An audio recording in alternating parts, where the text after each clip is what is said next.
বাংলার সমিতি আজকে এক বৃদ্ধ মায়ের হাতে আমি ব্লাডটা দিয়েছি এবং ওনার মেয়ের রক্তর জন্য উনি আমাদেরকে বলেছেন।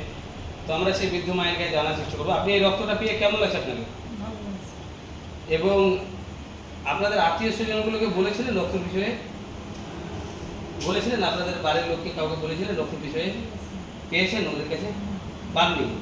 তো এই যে আমি আপনার হাতে যে রক্তটা ধরে দিলাম, তো কেমন লাগছে? আপনি দোয়া করবেন যেন এইভাবে আপনাদের মতন যেন আরো 10টা মানুষের রক্ত দিতে পারি।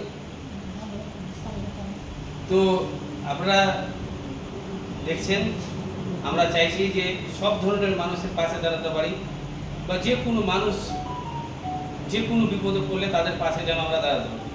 আমরা ফ্রি মেডিকেল ক্যাম্প থেকে শুরু করে ফ্রি কোচিং সেন্টার থেকে শুরু করে সব রকম আমরা স্বাস্থ্য এডুকেশন দপ্তরগুলো আমরা চেষ্টা করছি শোভা মহিলা মনন সমিতি থেকে সমাজের কিছু উন্নয়নের জন্য, সমাজেরকে যেন জাগরণ করার জন্য।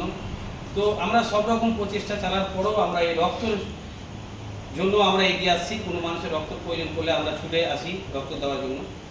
এবং আজকে অনেক রাত হয়ে গেল, আজকে তারিখ হচ্ছে 18/7/2024। আমি শোভা মহিলা মঙ্গল সমিতির পরিচালক হিসাবে আমি সবসময় মানুষের পাশে দাঁড়ানোর চেষ্টা করি আপনাদের দোয়াতে আশীর্বাদে।